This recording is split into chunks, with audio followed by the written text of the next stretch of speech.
Okay, today we're going to be talking about management of financial resources. Specifically, we're going to be talking about the basics of accounting.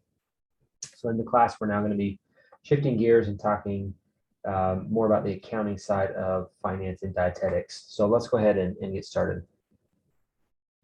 All right, so when we think about accounting, a good question to start this conversation, this lecture with is the question of where does it come from? Why do we even have accounting?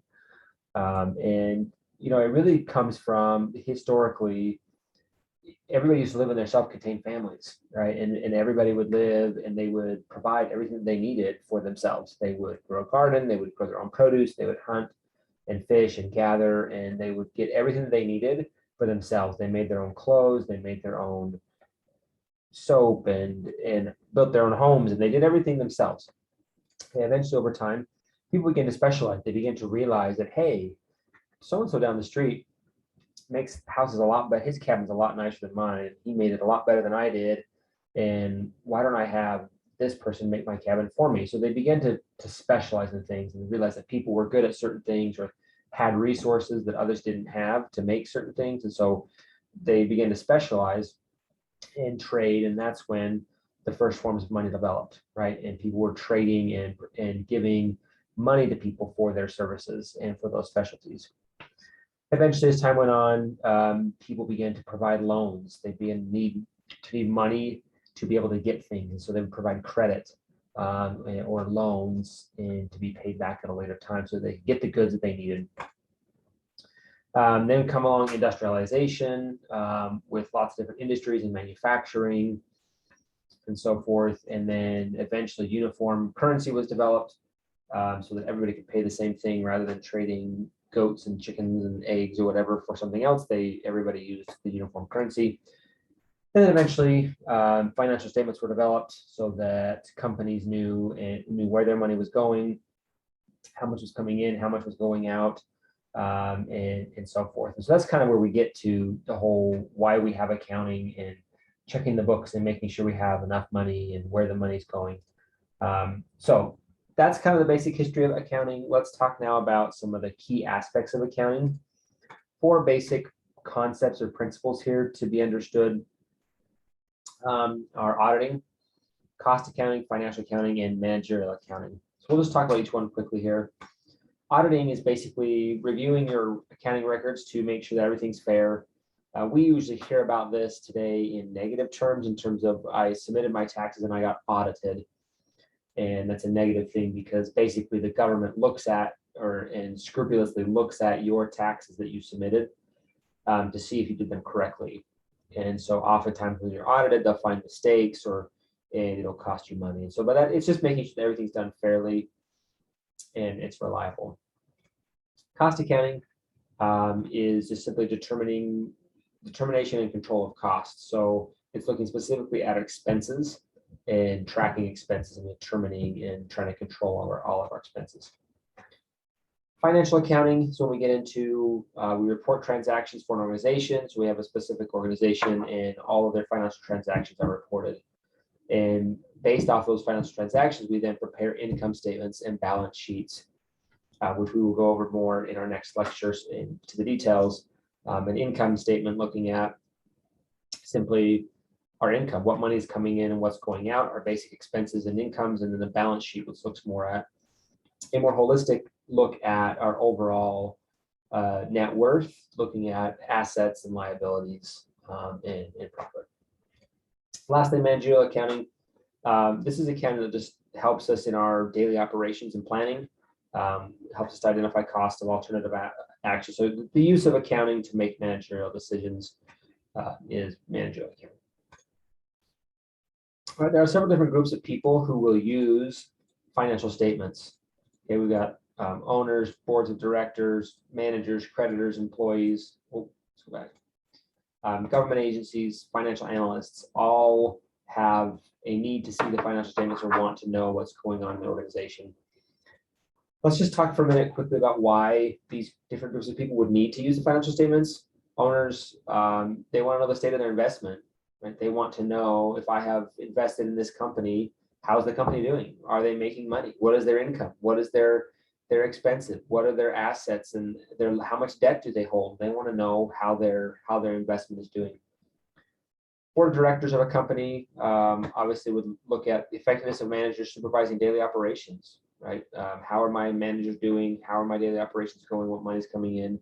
Managers would use this for daily use, okay? To make decisions. If you're the manager of a restaurant or a dietetic clinic, then you're going to want to know on the day-to-day basis how much money is coming in and use that to help make plans for the future. Creditors, they want to know if their payments can be paid. If I am a creditor that's going to give money to somebody, lend money to somebody, not give it, but lend it to them to be paid back with interest, I want to know, are they going to be able to pay me? Are they going to have enough money to be able to pay me or not? And so I'm going to want to know for that.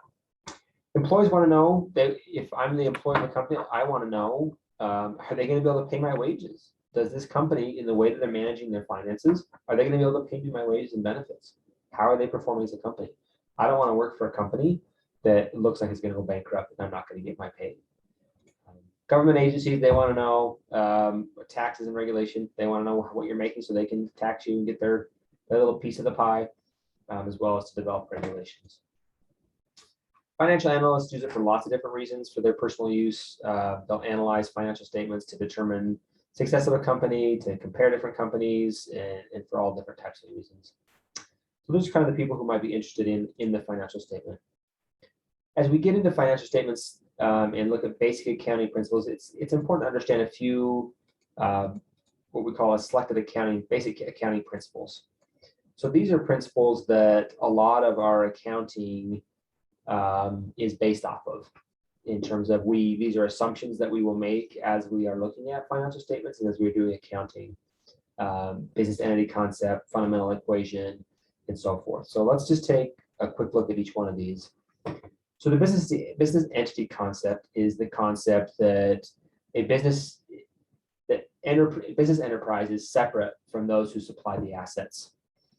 Okay, meaning that those who supply the assets are typically those who are providing money for the company, whether that be customers paying or investors paying, but the actual business is separate from those people, right? So the business is a separate entity in and of itself. This is really important when you are a self-employed and you have a business, that you need to keep your business separate, expenses separate from your personal finances. The fundamental equation, okay, hopefully some of you already know this: assets plus liabilities equals owner's equity. Okay, and we will talk a lot more about that in upcoming lectures. The going concern concept. This is the assumption that any given organization is going to continue to function perpetually. Okay, meaning it's not going to just end all of a sudden. We assume in accounting that it's going to continue its operations for the years to come, and that the value is in their ability to generate revenue, right? So the value is not in, there is value in the basic assets that they own and they could liquidate or sell and turn those assets into cash. But their real value is the ability to generate revenue, not the ability to liquidate. Money as a unit of measure, that's very simple. All transactions are in dollar amounts. Okay, we're not dealing with chickens and cows or anything like that. Cost principle, okay, recording transactions and valuing assets in terms of dollars at the time of transaction. So this is the principle where we will record all transactions when they happen, okay? And we're looking at the costs, looking at the amount of dollars that are expended for goods. What are we spending? What are the costs? And tracking the costs. Cash versus accrual. Cash is you recognize it, the transaction at the time of cash flow. So I would only record, right, the delivery of syringes when the cash is actually paid for them. Okay, that is cash basis of accounting. So even if I receive them today, but the bill doesn't come for 2 more weeks, I won't recognize it in my books that I have spent that money until I actually send the check or the cash to the company, and the check is cashed. This is not how most accounting is done. Most accounting is accrual-based accounting, where we recognize the money when it's earned or when it's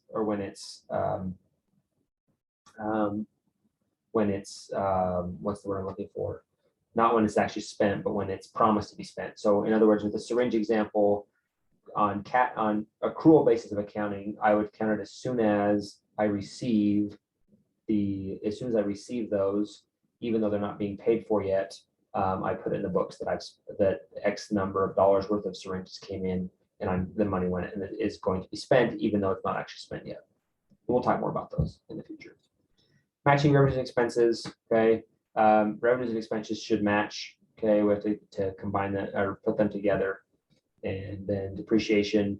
This just indicates that costs this is specifically like equipment or assets are allocated over the useful life of an asset. So we look at if we buy a new piece of equipment, maybe a DEXA scanner, it's not going to last forever. So we depreciate, its value depreciates every year that we have it over the life of that asset. Adequate disclosure. We have to disclose all our information, right? The financial statement should have all the information. Consistency principle is that we have to stick with the same accounting method. We can't start with cash and switch to accrual or do some of both. We stick to one accounting principle or accounting method. Materiality principle is that we present information that makes a difference to users of financial statements. So we need to present to all those users we talked about before, people who might use a financial statement. We need to present the information to them that will make a difference, that it's interesting to them and that they need to know. And then finally, conservatism is that accounts typically favor the method or procedure that yields the lesser amount of net income or asset value.